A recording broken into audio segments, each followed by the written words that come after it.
ya wono mi bisa se so oman Ghana esefata ese obi ebeku ne ho ana se ode ne nkwa beto ho se wo ye bibi de aboa oman Ghana ana ebi se akwakoye se opre ede wo ho eto ho de nkwa twa so ede ma oman Ghana enya ade a emfasodie bia etimi eba so ma empo na akoba ne se ebi beka wabusua na se bia wo mma bi mpo a wonya eso emfaso ni nyina enesen eye 1964 6th March 1964 ensem bi ekoso wo oman Ghana mu hanomo a na eni enyan pa eye ni nyina enesen eye papa eye Dr. Kwame Nkrumah na wo so sa abre no na ban mu no eba ne se 6th March na ewo se ye march pass se de ene nyina edu 6th March a ye siese ye mofre hu kama school ahodo wo ko register na fe wakwa akotena eye stadium mu nyina mahyehyɛ mo kama obi akita ne flag ene ebinum uniform etimi twa so a se de ye twi so kra plate ne nko an wo fa ho krampa etimi twa na eno ena nam so ena ye papa Dr. Kwame Nkrumah ekoba ne se abayuwa bi ane din ede Elizabeth Asante ye man bouquet ese won fa nkonkoma eye Dr. Kwame Nkrumah abayuwa di wono de na ne tirimu fa wonim ese bi anipa bonfo bi ahyehye ewukasam kese pa ede ama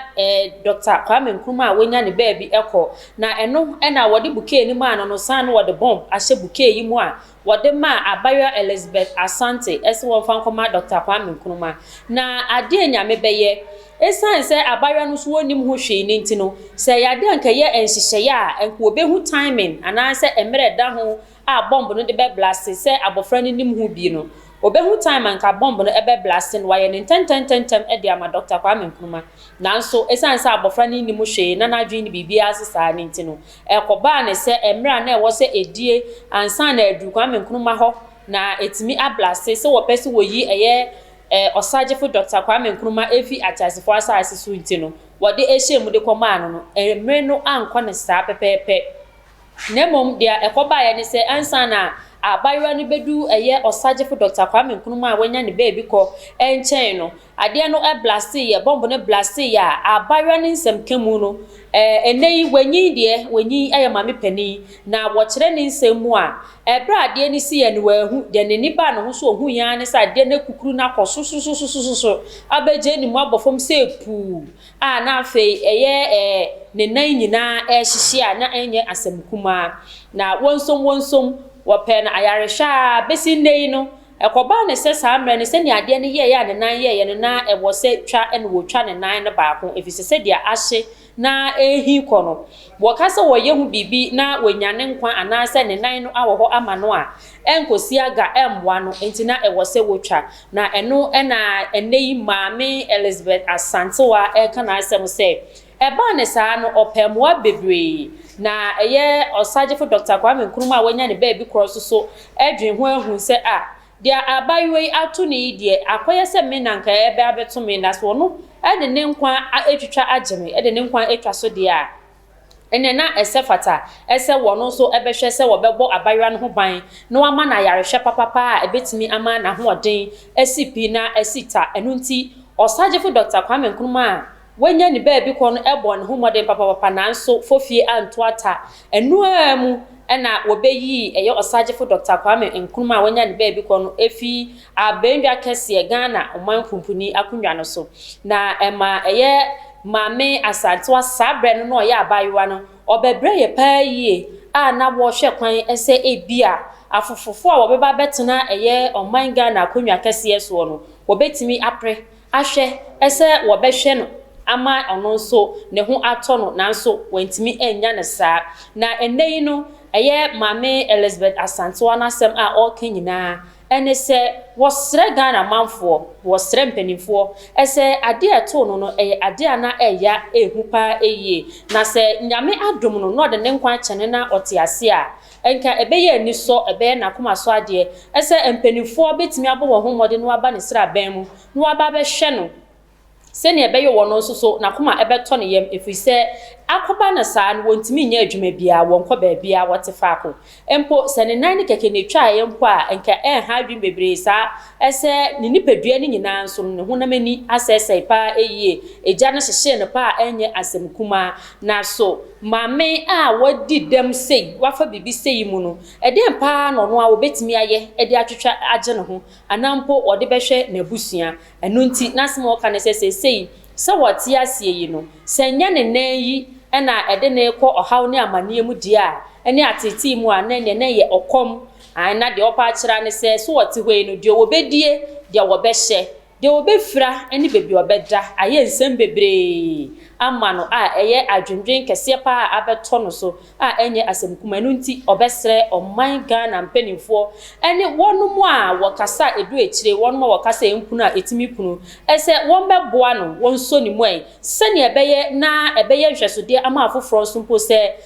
ekoba ne se wo de wonkwa to ho ede ama oman Ghana wunimu se oman Ghana ese efata na wetimi aye no kwan paso ne abotoyem kwan so na afei se ebetimi abanso se ebinum ebetimi asonimu no ma so na busuamu anasa ne mbamu nsumpo a nkebeye na nigisempa eyi na oman Ghana mu ha no mu sei no akoye ensem bebre efise se obi eto ne hu si ho empo na nsen ntem wono ma wotutu wo hu si ho bebre ese wobekasa afa senia oman Ghana kankro esitie ho no eye nsem a na ehu isi akoye ehunehun ansem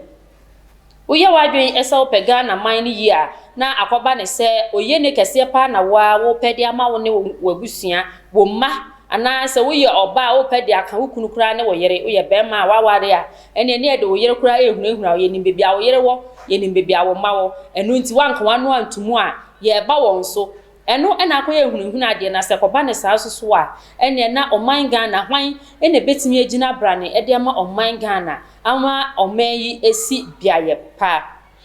abayewa bi so a ye frɛ no eye amasewa oye sinitwani abayewa otisinitwa ase papa na ene ne nsama wodi tudwa ene se eye Ghana memma se ye ka se ememme bi fo won yire chi pa dia no wobeka ne se eye Ghana memma na asam a woko aka ade akire Ghana manfo ma titiru nyina ene se wote se wukunu efa wachi a empepere ho ho kura na nkonkoto amenemu anase efidie bi kura nkoyi wo kwan so evise Ghana memma woye den wontena afa ako obi timi ka kire o se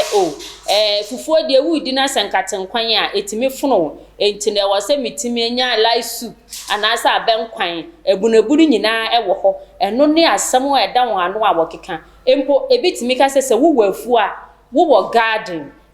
wotimi si won bo ekasa asem we nyina eno enenam so ena amasewa ekase se wo ye oba na se wo wokunu obi be ka kire wo se hwe wokunu na akofo oba bi di na akɔhye baabi wokunu na nam obi mfikira wo yese ya empentem empere enkase ebia wo tumrika akɔhye baabi a ye wokunu kro no wo hye na ebi mu kra timi femu enya akwanhia ewo kwan so efise Ghana merema wo pa fa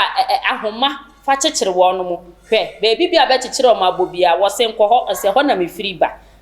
won sama woka no enu nti Ghana ma nyina Ghana ma titiru no won hwe ehunu se woni be mate a eye den wo bebo adwama na woka no onka ne se eye adepa se bia woka ama atomema nsusu asum se so obi wo ho na so won bosa abra na wonko bobi na emom no dia woka enyina ne se Ghana ma enya ahotoso wonka wo bonto wonyem efise enye bibia na wo bete ewo wukunu hu titiru ene se woni wo ba foforo enenam na wo betu mirika apentem akasa wo kɔ akɔhwa ebia na woni ne wo mbia wunim de ebesi wunim adechimu asem wunim ekwan so asem ebia odi mirika tenta be kasa wo kɔ akɔhwe wo kɔ akɔku ntokwa bi etimi ba ene se wo kɔ akɔhia akwanhia ewo kwan so anampo se oba kro na wukunu edi na kire no se woni wansie ni no wampreprawa obi wo ho krampa wotimi ede eye oba na ono no yaware ne ti aware ase no side check no wotimi di oba no kra kwa aduro so abra enye se wono na be ma ne ye ne de no de oba ne timi kwa aduro so a eno so de asemfu froba na se koba ne se eba ne sa na afi wo hwere won kwa na emofra wo beja ono mu wa akire no hwan na wo be hwe sa emofra no ede ama wo